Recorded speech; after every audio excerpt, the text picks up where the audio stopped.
নমস্কার বন্ধুরা, আজ বলবো রিমি দে সম্পাদিত পদ্য পত্রিকার 25 বছর পূর্তি উপলক্ষে সংখ্যা, মূলত নারী বিশ্ব নিয়ে, সেই সংখ্যা নিয়ে। আগামীকাল শিলিগুড়িতে রিমি দের আড্ডাগলিতে এই সংখ্যার উদ্বোধন হবে। আমাকে এই পত্রিকা নিয়ে বলতে বলা হয়েছে, কিন্তু অনুষ্ঠানে তো এই সমগ্র পত্রিকা নিয়ে বলা সম্ভব নয় এ কারণেই আরও অনেক বক্তারা থাকবে। পত্রিকার 25 বছরের যাত্রা নিয়ে তারা বলবেন, পত্রিকার আরও কার্যকলাপ রয়েছে, ফলস্বরূপ হয়তো খুব সামান্য সময় পাওয়া যাবে। তাই মনে হলো পত্রিকাটি যেহেতু খুব গুরুত্বপূর্ণ এবং প্রত্যেকটি লেখাই বেশ তাৎপর্যপূর্ণ, তাই বাড়িতে বসে একটু ভালো করে বলি এবং যারা দূরের পাঠক, মূলত পদ্যর সহযাত্রী, তাদের জন্য এই বক্তব্য। পদ্য পত্রিকার এবারের যে বিষয় তা নারী বিশ্ব নিয়ে। নারীর স্বাধীনতা, নারীর সাহিত্য, নারীর সামাজিক নিপীড়ন, নারীর স্বপ্ন, নারীর দ্রোহ ইত্যাদি। ইতিহাসের নারী, রাষ্ট্রবিপ্লবের নারী, গৃহস্থ নারী, সাহিত্যের নারী, সমকামী নারী, নারীর বিবিধ অস্তিত্ব নিয়ে এই সংখ্যার লেখকরা লিখেছেন। নারী পুরুষের যুগল বন্দিতে সংখ্যায় নারী চেতনা, নারীবাদ বা নারীকে সম্পূর্ণ মানবী করে তোলার এক যথার্থ প্রয়াস লক্ষ্য করা যায়। বিশেষ করে কথা মানবীদের কথা বলতেই হয়। পত্রিকা উৎসর্গ করা হয়েছে সাম্প্রতিক কালে আমরা হারিয়েছি এমন দুইজন কবিকে, রাহুল পুরকায়স্থ আর বিদিশা সরকার। রাহুল পুরকায়স্থ কর্পোরেট হাউসে চাকরি করার জন্য মৃত্যুর পর তবু কিছুটা শ্রদ্ধা ভাগ্যে জুটেছিল, কিন্তু বিদিশা সরকারের ভাগ্যে কিছুই জোটেনি। সেই যে কবির সুমনের গান, কত কবি মারা গেল একা একা, ঠিক যেন তাই লিটল ম্যাগাজিনের কাজ তো এইসব অচর্চিত কবিদের, বৃত্ত থেকে বেরিয়ে যাওয়া কবিদের শ্রদ্ধা জানানো। পদ্য সেই কাজটি করেছে। পত্রিকার সূচিপত্রের দিকে নজর দিলে দেখব যে প্রাচ্য পাশ্চাত্য সাহিত্যের বিবিধ নারী লেখকদের যে ঘরানা, সঙ্গে আমাদের রাষ্ট্রবিপ্লবে অংশ নেওয়া নারীদের নামে পর্ব বিভাজন করেছে। অর্থাৎ নারী পরম্পরার ইতিহাসকে তিনি যেন এই পত্রিকার মধ্যে ধরতে চেয়েছেন। এখন প্রশ্ন উঠতে পারে, পদ্যর যে যাত্রা, সেও তো এক নারীরই পদযাত্রা। 25 বছর ধরে নানা প্রতিকূলতা, বাধা বন্ধনের মধ্য দিয়ে তিনি এগিয়ে এলেন। হ্যাঁ, আমরাও পারি। রিমি দে যেন একথাই বলতে চাইছে। এই রিমি দে কাদের উত্তরাসূরি? এই সূচিপত্রে যে নামগুলো আমরা পেয়ে যাব, প্রাচ্য পাশ্চাত্য সাহিত্যের একাধিক নাম, তিনি তাদের উত্তরসূরি। সেই সঙ্গে সঙ্গে তিনি পূর্ণতার সন্ধানী। নারী এখানে অর্ধেক মানবী নয়, সম্পূর্ণ মানবী, এবং নারী পুরুষের যুগলবন্দিতে তিনি পদ্মের এই অভিযাত্রা সম্পূর্ণ করতে চেয়েছেন। রিমি দে যেমন উত্তরাসুরী, তেমনি 25 বছর অতিক্রান্ত পথে তিনি পূর্বসূরি। আজ নবীন 3টি পত্রিকাকে তিনি সংবর্ধনা জানাচ্ছেন, যা খুব গুরুত্বপূর্ণ। এই 25 বছরে চলার পথে প্রতিবন্ধকতা যেমন পেয়েছেন, অজস্র পরিশ্রম করার পরও ব্যঙ্গ বিদ্রুপ তো কম জোটেনি। রিমিদেরই নেওয়া এক সাক্ষাৎকার রাজদীপ্ত রায়ের সঙ্গে দেখছিলাম, সেই কথা বা প্রাকভাস। রবীন্দ্রনাথ ঠাকুরকেও একই বিপদের সম্মুখীন হতে হয়েছে, তরুণ কবিদের দ্বারা, সমসাময়িক কবিদের দ্বারা লাঞ্ছিত হতে হয়েছে। তবুও কিন্তু তিনি তরুণদের ওপর ভরসা রেখেছেন। আমরা স্মরণ করতে পারি ওই আকাশপ্রদীপ কাব্যের উৎসর্গপত্র সুধীন্দ্রনাথ দত্তকে, যিনি লিখছেন, আমার কাব্যখানা তোমাদের কালকে স্পর্শ করবে এই ভাবনায় কাব্যখানি তোমার হাতেই এগিয়ে দিলাম, এই জাতীয় উদ্ধৃতি। সম্পাদকীয় লেখা হয়েছে পত্রিকার নারী চেতনার ভঙ্গিতে, নারী চেতনার বার্তা, নারী স্বাধীনতা, নারীর স্বপ্ন আকাঙ্ক্ষার ভিত্তিতে। পাশাপাশি তিনি নারীর ব্যর্থতা, দোষ, ত্রুটিও স্বীকার করেছেন এবং চমৎকারভাবে তিনি জানিয়েছেন যে সেই সমাজই উন্নত যেখানে নারী তার স্বপ্ন নিয়ে হাঁটতে পারে। পত্রিকায় সাজানো ক্রমটা ভারী চমৎকার। কবিতা, নাটক, অনুবাদ, সাক্ষাৎকার, প্রবন্ধ, ব্যক্তিগত নারী জীবনের অভিজ্ঞার পাশাপাশি সাহিত্যের নারী, রাজনীতির নারী, সিনেমার নারী, অনুবাদের নারী ইত্যাদি নিয়ে, ভারতীয় সাহিত্যের নারী ইত্যাদি নিয়ে বিস্তারিত আলোচনা রয়েছে। প্রথম প্রবন্ধটি লিখেছেন উর্মিলা চক্রবর্তী, মানবী চেতনার উৎস সন্ধানের প্রবন্ধ। তিনি প্রাচ্য ও পাশ্চাত্য সাহিত্যের একেবারে সূচনা লগ্নে গিয়ে দেখাচ্ছেন যে পুরুষতান্ত্রিক সমাজে নারী কিভাবে নিপীড়িত হয়, সেই হোমার থেকে রবীন্দ্রনাথ পর্যন্ত।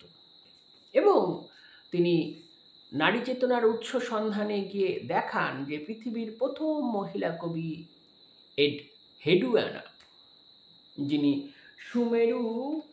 সুমেরুর চন্দ্রাদেবী ন্যানোর মন্দিরের পুরোহিত ছিলেন। এন হেডুয়ানা, এন মানে হচ্ছে পুরোহিত, হেডু অলঙ্কার, আর অ্যান বা অ্যানা স্বর্গ। এই এন হেডুয়ানাকে তিনি বিশ্বের প্রথম লেখিকা হিসেবে চিহ্নিত করেছেন।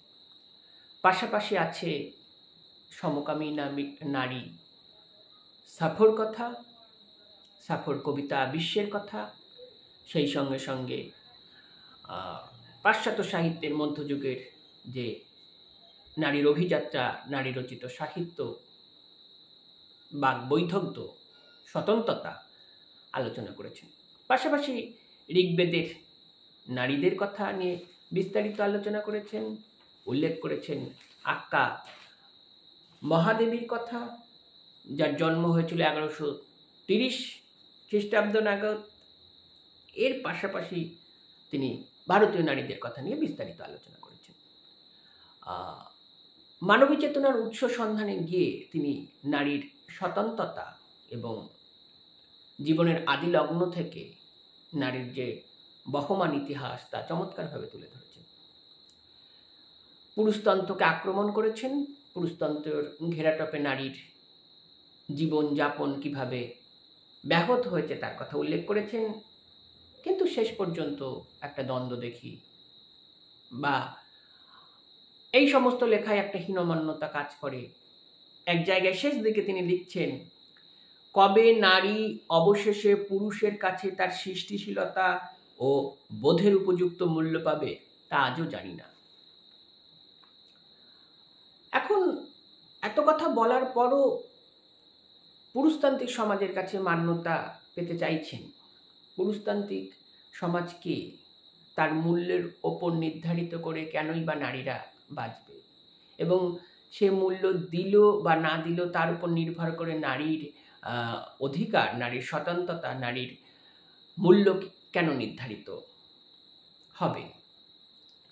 চাই দীপ্ত তেজ, মল্লিকা সেনগুপ্তের মতো দীপ্ত আওয়াজ, আমি তোমাকে মানি না, তুমি আমার কথা মানছো কি না সেটা বলো। ঈশিতা ভাদুরী লিখেছেন, নারীরাই নারীর শত্রু প্রবন্ধ। নারীরাই নারীর শত্রু, এই যে হরদম কথা প্রচলিত হয়ে আসছে, এটাও একটি পুরুষতান্ত্রিক প্রবচন। তিনি নারীর দুর্বল সামাজিক বিন্যাসের ওপর জোর দিয়েছেন। পুরুষতান্ত্রিক সমাজে লাঞ্ছিত হতে হতে একটি বধূ কিভাবে শাশুড়িতে রূপান্তরিত হয়ে পুরুষতন্ত্রেরই অংশ হয়ে যায় সেটা তিনি নির্মিত করেছেন। আশাপূর্ণা দেবীর প্রথম প্রতিশ্রুতির সত্যবতীকে এনেছেন, এবং চমৎকারভাবে রবীন্দ্রনাথের উদ্ধৃতি দিয়ে তিনি লিখছেন, বিচার বাইরে থেকে করা যায় না, বরং বিচার করতে হলে সমস্যার গভীরে ঢুকতে হয়। অর্থাৎ নারীদেরকেই এই নারী সমস্যার সমাধানের জন্য এগিয়ে আসতে হবে। পুরুষতান্ত্রিক মানসিকতা যা নারীদেরকে আটকে দিচ্ছে তা থেকে বেরিয়ে আসার প্রয়াস কি তা তিনি নির্ধারণ করে দেন। নবনীতা সান্যাল লিখেছেন দক্ষিণ কোরিয়ার বিখ্যাত লেখিকা হানকংয়ের উপন্যাস দি হোয়াইট বুক নিয়ে, যেটির অনুবাদ করেছেন তৃপ্তি সান্ত্রা, অনুদিত নাম সাদা বই। হানকংয়ের মায়ের কথা এবং তার নিজের মাতা হবার অভিজ্ঞতার উপর ভিত্তি করে যে গ্রন্থ লেখা হয়েছে এই দি হোয়াইট বুক, তা নিয়ে বিস্তারিত আলোচনা করেছেন। অনিন্দিতা গুপ্ত রায় লিখেছেন কন্যা জন্ম প্রবন্ধের কথা, গদ্যই বলতে পারি। শুরুই করছেন নিজের কবিতার উদ্ধৃতি দিয়ে, কান্না জন্ম কেন পেতে হবে কন্যা জন্ম পেলে। এই কান্না জন্মের উপর তিনি গুরুত্ব দিয়েছেন। সামাজিক অভিশাপ, সামাজিক নিপীড়ন কিভাবে নারীদেরকে লাঞ্ছিত করে, এবং কন্যা জন্মের শত লাঞ্ছনা অত্যাচারের থেকেও কিভাবে অতিক্রমের পথ আবিষ্কার করা যায়, কিভাবে নারীরা এগিয়ে আসতে পারে তার একটা পথচিত্র লিখে দিয়েছেন। শবরী রায় লিখেছেন অন্নবাস নামক গদ্য, চমৎকার গদ্য। গদ্যের বিন্যাসটি বড় মধুর। শুরুতেই তিনি জানিয়ে দেন, আমি আমার দ্বিতীয় মরাল সাপ, একে অপরকে পরস্পর জড়িয়ে সিংহার।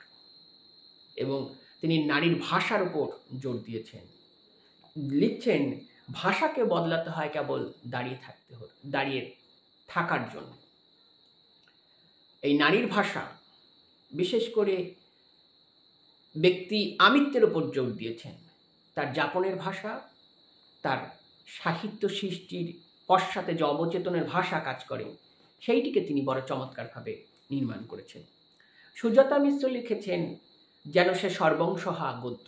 শুরুই করেছেন তার মাতার অভিজ্ঞতার কথা দিয়ে, নিজের জীবনের লাঞ্ছনার কথা এবং শত অভিজ্ঞতার মধ্য দিয়ে কিভাবে সামাজিক মূল্যবোধে পৌঁছে যাওয়া যায় তা তিনি জানিয়েছেন।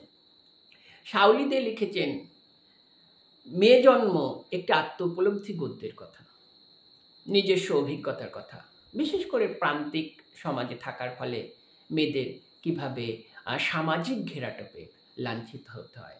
মেয়েরা এটা পারবে না, মেয়েরা রাতে বেরোতে পারবে না, ও কেন এখন ফিরল, ওর এটা করা উচিত নয় ইত্যাদির ওপর, এবং ব্যক্তিগত জীবনের দৃষ্টান্ত এনে তিনি সব দেখেছেন। কিন্তু সেই সব সামাজিক ঘেরাটোপ অতিক্রম করে তারা কিভাবে আত্মপ্রতিষ্ঠা পেয়েছিল তার বর্ণনাও দিয়েছেন, এবং শেষ পর্যন্ত তিনি জানিয়েছেন যে মেয়ে জন্মের জন্য তিনি সৌভাগ্যবতী। সুদীপ্তা সরকার লিখেছেন উত্তরণের স্বপ্ন যুগ থেকে যুগান্তরে, নৈবেক্তিক ঢঙে লেখা। সাহিত্য, চলচ্চিত্রের নারীদের কথা তিনি বলেছেন, বিশেষ করে চারুলতার কথা, শ্যামলী রায়ের উপলব্ধির কথা, নিজেরই জীবনের অভিজ্ঞতার কথা। এবং তিনি যেটা জোর দিয়েছেন তা হলো বিবাহিত নারী যেটা হারায় সেটা হলো যত্ন। যত্ন করার তার আর কেউ থাকে না। এইসব অভিশাপকে অতিক্রম করে তিনি স্বপ্নের কথা বলেছেন, যে স্বপ্ন নিয়ে একটি নারী নতুন জীবনে পাড়ি দিতে পারে। অংশুমান পাল লিখেছেন, একই সত্তায় বাহুবল ও গৃহিণীপনা। চমৎকার প্রবন্ধ। আমাদের যে সামাজিক বিশ্বাস, সেখানে বাহুবলের অধিকারী পুরুষ আর গৃহিণীপনা নারী। তিনি ভিন্ন দিকে ঘুরিয়ে দিয়েছেন, নারীর বাহুবল, পুরুষের গৃহিণীপনা। দৃষ্টান্ত স্বরূপ এনেছেন জ্যোতিরিন্দ্রনাথ ঠাকুরের গৃহিণীপনা আর রিমিদের এই সম্পাদকীয় দক্ষতার কথা, এই একটা বিরাট আয়োজনের কথা। আমি আরও কিছু দৃষ্টান্তের কথা বলতে পারি। যেহেতু কালী বিদ্যাসাগরের জন্মদিন, বিদ্যাসাগর সুদক্ষ রাঁধুনি ছিলেন। তার রান্না খেয়ে বঙ্কিমচন্দ্র চট্টোপাধ্যায় খুব প্রশংসা করছেন এবং বঙ্কিমচন্দ্র বলছেন যে এত সুন্দর রান্না কে করলো। বিদ্যাসাগরও হাসির সঙ্গে উত্তর দিচ্ছেন যে তোমার সূর্যমুখী যাকে মূর্খ বলেছিল সেই রান্না করেছে। তেমনি আমার জেলার এক সাহিত্যিক ছিলেন দেবেশকান্তি চক্রবর্তী। তার গৃহিণীপনা বা আলংকারিক প্রচেষ্টা এত সুন্দর যা মুগ্ধ করে। এমনকি তাকে যদি প্রুফ দেখতে দেওয়া হয়, তার সঙ্গে একটি যদি ছোট কাগজ জুড়ে দিতে হবে, সেই কাগজের মধ্যেও একটা সৌন্দর্যের প্রয়াস লক্ষ্য করা যায়। তেমনি নারীর বাহুবলের কথা বলতে হয়, মহেশ্বতা দেবীর সামাজিক কর্মকাণ্ডের কথা স্মরণীয়। এখন বাঁকুড়া, পুরুলিয়ার ওই দিকে বুক চিতিয়ে লড়ে যাচ্ছেন আমাদের আরও এক লেখিকা আয়েশা খাতুন। মনোনীতা চক্রবর্তী লিখেছেন প্রাপ্তি অপ্রাপ্তির কথা, সামাজিক ট্যাবু ভাঙার কথা বারবার বলেছেন। পত্রিকা সম্পাদনা করতে এসে যেসব বাধার সম্মুখীন হয়েছেন তাও বলেছেন। আবার সেই সব বাধাকে অতিক্রম করে, নারী পুরুষের সামাজিক মানদণ্ড অতিক্রম করে শিল্পী হিসেবে একজন তিনি কিভাবে অগ্রসর হয়েছেন বা সমান অধিকারে মর্যাদা প্রাপ্ত হয়েছেন সে কথা স্মরণ করে দিয়েছেন। পত্রিকায় 3টি সাক্ষাৎকার রয়েছেন। সৈয়দ কৌসর জামালের সাক্ষাৎকার নিয়েছেন মানসী কবিরাজ। কবির ইতিহাস চর্চা, কবির সামাজিক মূল্যবোধ, অনুবাদ, কাব্যযাত্রা, অনুবাদের সমস্যা লিটিল ম্যাগাজিন নিয়ে বিস্তারিত আলোচনা করেছেন এবং তাৎপর্যপূর্ণ আলোচনা আপনারা পড়তে অবশ্যই পড়বেন। এবারের পত্রিকার যে থিম নারী বিশ্ব নিয়ে আলোচনা করেছেন। কিন্তু মানসী কবিরাজের একটি প্রশ্নের সঙ্গে আমি সহমত হতে পারিনি। প্রশ্নটি এমন, পুরুষ তার লেখায় যৌনতা নিয়ে খোলাখুলি কিছু বললে অসুবিধা নেই, কিন্তু নারীরা লিখলেই তাকে দেগে দেওয়া হয় সে নিজেকে বিপণন করছে। প্রশ্নটা বিপণনের নয়, প্রশ্নটা নারী পুরুষেরও নয়, যৌনতারও নয়। প্রশ্নটা হলো যৌনতা ক্ষমতা তত্ত্বকে আক্রমণ করতে পারছে কিনা, যৌনতা সাহিত্য হয়ে উঠতে পারছে না পর্নোগ্রাফিতে আটকে যাচ্ছে। যদি পর্নোগ্রাফিতে আটকে যায় তাহলে নারী পুরুষ দুজনই ব্যর্থ।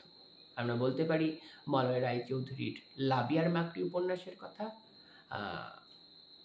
রঞ্জন বন্দ্যোপাধ্যায়ের কাদম্বরী সুইসাইড নোটের কথা বলেছেন, বলতে পারি সঙ্গীতা বন্দ্যোপাধ্যায়ের প্যান্টি উপন্যাসের কথা। সন্তোষ সিংয়ের সাক্ষাৎকার নিয়েছেন মাধবী দাস, চমৎকার সাক্ষাৎকার। সন্তোষ সিংয়ের কবিতায় নারী এবং যৌনতা অবধারিতভাবে এসেছে এবং নারী যৌনতাকে সামনে রেখে কিভাবে সৌন্দর্যের প্রতিমা প্রতিষ্ঠা করা যায় তিনি চমৎকার বলেছেন। পুরস্কার লিটিল ম্যাগাজিন আমাদের সাহিত্য চর্চা নিয়ে বিস্তারিত আলোচনা করেছেন। পাশাপাশি সন্তোষ সিংহ যে সামাজিক কর্মী তার পরিচয় এই সাক্ষাৎকার থেকে জানা যাবে এবং তিনি নিজের আত্মজীবনী লিখেছেন, কিন্তু আত্মজীবনী মৃত্যুর আগে সেটা প্রকাশ করবেন না। তার মধ্যে এমন অনেক অকথিত কথা আছে, এমন অনেক কথা আছে যা প্রকাশ হলে তার আত্মীয় পরিজনদের বিতৃষ্ণার কারণ হতে পারে, মানহানি হতে পারে, সেজন্য তিনি প্রকাশ করবেন না, যদিও এটি খুব গুরুত্বপূর্ণ। সমর রায়চৌধুরীর সাক্ষাৎকার নিয়েছেন তপতী বাগচি। খুব দুরন্ত তার উত্তর। কবিতা চিন্তা, কবিতা জন্ম, কাব্য বীজ, কাব্যের স্টাইল কাব্যের নন্দনতত্ত্ব ইত্যাদি নিয়ে চমৎকার আলোচনা রয়েছে। যশোধরা রায়চৌধুরী লিখেছেন নারীর ব্যালেন্স শিট হিসেব নিকেশ। লেখাটি বড় ভালো, একপাক্ষিক নয়।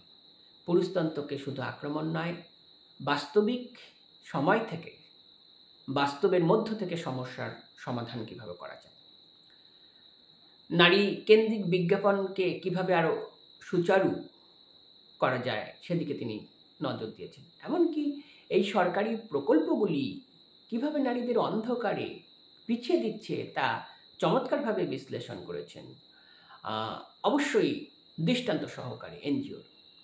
কিন্তু এও এলিট শ্রেণীর নারীবাদ কেন্দ্রিক ভাববাদ।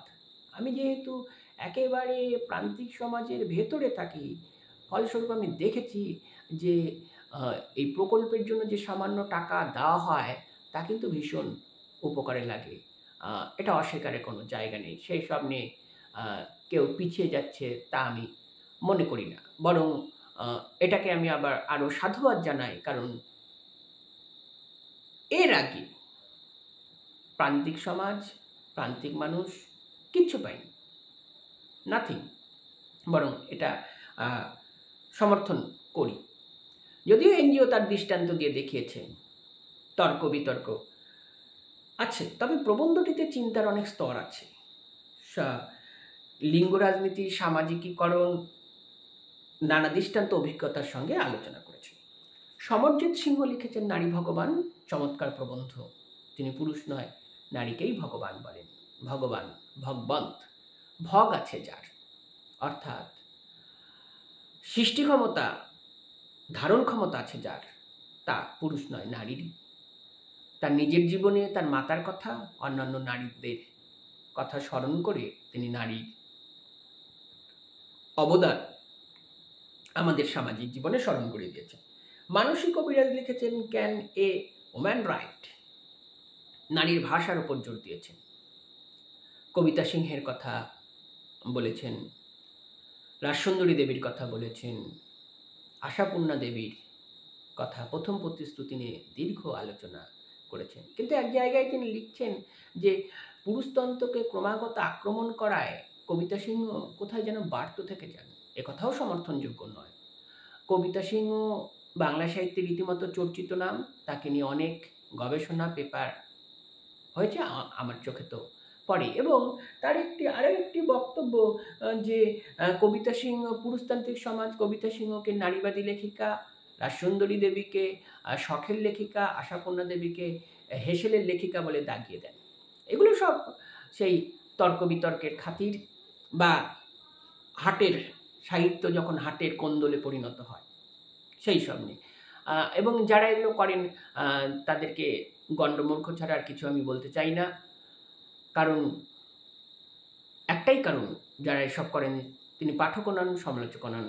আশাপূর্ণা দেবী অত্যন্ত মেধাবী লেখিকা এবং বিংশ শতাব্দীর আমাদের যে সাহিত্যের পরিসর সেখানে গুরুত্বপূর্ণ লেখিকা, এবং নারীর জীবনের নানা অবস্থানকে তিনি যেভাবে জানান দিয়েছেন তা শুধু সাহিত্য নয়, আমাদের সমাজ, রাজনীতি, অর্থনীতি, সাংস্কৃতিক ইতিহাসের ক্ষেত্রেও অত্যন্ত গুরুত্বপূর্ণ বিষয়। শুভঙ্কর লিখেছেন আখ্যান যখন মায়েদের জন্য, ভারী চমৎকার লেখা। রাজনৈতিক নারীদের কথা বলতে চেয়েছেন, রাষ্ট্র বিপ্লবে মাতার কথা বলতে চেয়েছেন। মাতা শব্দটি অরাজনৈতিক হলেও প্রবলভাবে রাজনৈতিক, এবং তিনি বিশেষ করে ম্যাক্সিম গোর্কির মা উপন্যাস নিয়ে আলোচনা করেছেন। পাশাপাশি এসেছে আমাদের আনন্দময়ী 1084 মার কথা। সেবন্তী ঘোষ লিখেছেন রঙ্গমঞ্চ যখন রাজনৈতিক, তিনি ইতিহাস এবং রাজনৈতিক নারীদের কথা লিখেছেন।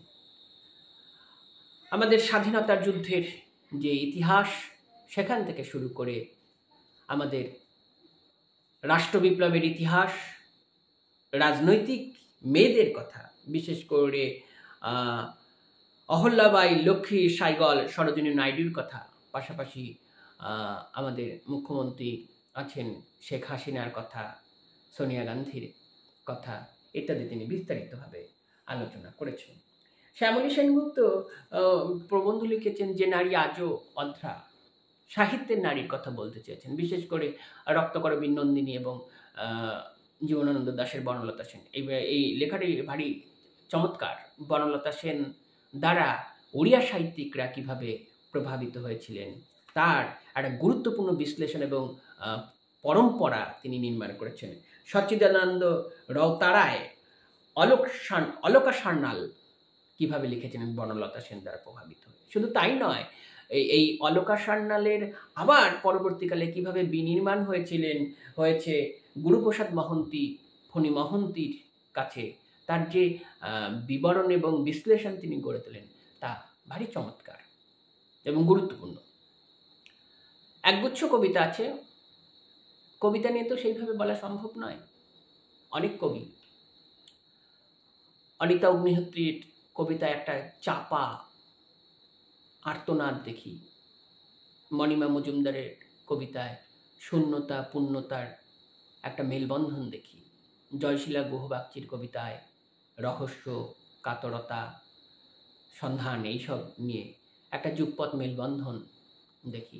তবে পত্রিকার যে থিম নারী বিশ্ব, কবিতাগুলোকে কিন্তু সেই নারী চেতনার বা নারী প্রতিবাদের কবিতা বলে দেখে দেওয়া যায় না। এগুলি কবিতাই হয়েছে। এছাড়াও আছে ভারতীয় সাহিত্য, অনুবাদ, নাটক, আখ্যান নিয়ে বিস্তারিত কথাবার্তা। এই রিমিদে এক অসাধ্য সাধন করেছেন।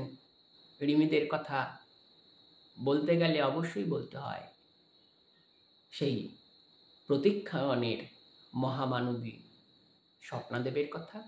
গত শতকের 8-এর দশকে তার একক প্রয়াসে প্রতিক্ষণ যে সাহিত্যিক যুদ্ধ ঘোষণা করেছিলেন তা অত্যন্ত সঙ্গত।